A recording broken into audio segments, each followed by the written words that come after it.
বিশ্বের ১০ম উচ্চতম পর্বত ২৬,৫৪৫ ফুট উচ্চতার অন্নপূর্ণা ১ জয় করে প্রথম বাংলাদেশী হিসেবে ইতিহাস গড়েছেন চট্টগ্রামের বাবর আলী। চলতি বছরের ৭ এপ্রিল তিনি এই শৃঙ্গের চূড়ায় পৌঁছান এবং ১৫ এপ্রিল বিজয়ীর বেশে দেশে ফেরেন। বাবর অন্নপূর্ণা ১ জয়ের পর এবার বিশ্বের আরও বেশি উচ্চতার পর্বত জয় করতে চান। আবু জাবেদের ছবিতে চট্টগ্রাম থেকে আরও জানাচ্ছেন নয়ন বড়ুয়া জয়। হলুদ রঙের জ্যাকেটে মোড়া বাবর আলীর পেছনে ধপধপে সাদা বরফ, সামনে কালো রঙের একটি ব্যাগ, তার পাশে লাল সবুজের পতাকা হাতে বসে আছেন তিনি। চশমা চোখে, মুখে লেগে আছে চিরচেনা সেই হাসি। ৮,০৯১ মিটার উচ্চতার পর্বত অন্নপূর্ণা ১-এর চূড়ায় উঠা বাবর আলীর এমন একটি ছবি অনলাইনে প্রকাশ করে ভার্টিকাল ডিমার্স। বাবরের স্বপ্নের সারথি এই প্রতিষ্ঠান। ৭ এপ্রিল নেপালের স্থানীয় সময় সকাল 10:15টায় ৮,০৯১ মিটার উচ্চতার অন্নপূর্ণা ১ পর্বতের চূড়ায় উড়ান লাল সবুজের পতাকা। বান্ডেল থাকলে প্রতি সেনমানিতে টাকা বাঁচবে। বিকাশ সেনমানি বান্ডেল কিনে জিতুন প্রতি লেনদেনে।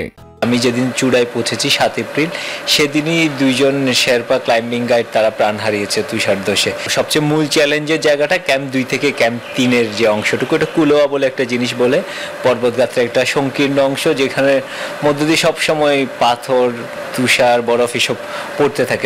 এভারেস্টের পর ৭ এপ্রিল ৮,০৯১ মিটার উচ্চতার অন্নপূর্ণা ১ জয় করে সাফল্যের মুকুটে যুক্ত করেছেন গৌরবের নতুন পালক।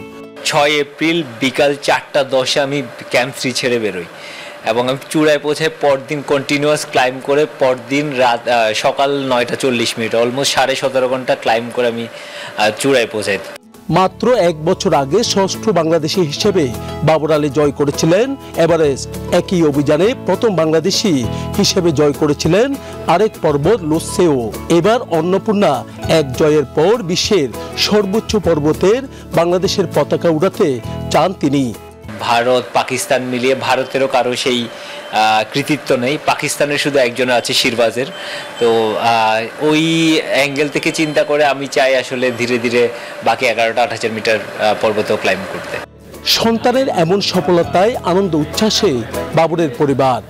এভারেস্ট বিজয়, তারপর লোচ্ছে বিজয়, তারপর অন্নপূর্ণা, একেবারে ৩টা করেছিল। তারপর খুব ভালো লাগছে, খুব আনন্দ লাগছে আর কি। সরকারের সহযোগিতা পেলে পর্বতারোহী বাবর আরো এগিয়ে যাবেন। বিশ্বের সর্বোচ্চ পর্বতে উড়বে বাংলাদেশের পতাকা।